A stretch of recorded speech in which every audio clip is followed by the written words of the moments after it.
Yo, what's up guys? This is One Man Production. So, kakagising ko lang. By the way, I am a video editor sa mga hindi nakakaalam. Ano nga ba ang daily routine ng isang video editor? Or at least ako, anong daily routine ko sa video editor? So, pagkagising ko, actually dito ako natutulog. Sa, ayan, kama ko na yan. Tinatabunan ko lang ng, kasi medyo may lamok pero hindi naman gaano masyado. Ayan. Parang baby, no? Baby po pa ako. Anyway, dito ako nag-edit. Pero unang-una, minsan lang, nag-exercise muna ako dito sa treadmill ko. Hindi pa ako nakakapag-treadmill ngayon. Pero tapos na kumain. Dito ako nag-edit. Ngayon alas 11 pa. Yan, baliktad eh.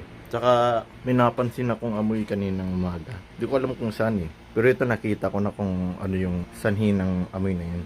Ayun o. Bigla lang nakapasok sa kwarto. Sa mga nagtataka bakit ganito yung ano ko, parang magulo, di ba? Yung setup ko. Actually hindi pa ito tapos, guys.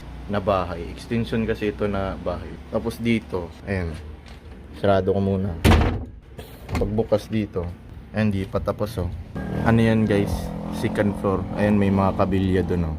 Hindi pa napagpapatuloy pag build kasi marami pang inuuna na pagkakagastusan. Actually, ngayon ko lang na patuloy, bali sila mama. Parang yun yung kaya nila na Bali ako na lang yung this year loobin. Ako itong nagpapatuloy pag build hanggang sa siguro kung loloobin, estimate ko sa sa notes ko.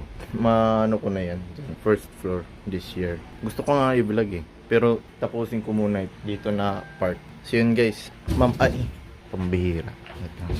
So yun guys, I plan to vlog my journey as a video editor everyday. Bahala na, basta gusto ko lang. At sa mga nagbabalak maging video editor, gusto may nasang maging video editor pero walang idea kung paano simulan, tuturuan ko kayo kung magkaka-time ako. Sasabihin ko sa inyo kung ano yung mga dapat ninyong gawin sa umpisa. Hindi naman ako talaga expert in video editing, hindi naman talaga ako yung pinakamagaling na talaga, pero alam kong ito kasi para maging successful ka sa mo, kailangan mong maging magaling eh. Halimbawa sa video editor, hindi mo tatanggapin na ganito ka lang. Walang parang mahina yung ganun. Hindi naman sa pangano, pero siyempre sa awat tulong ng Diyos. Pero dapat magaling ka talaga. Ganun. Dapat kailangan eh.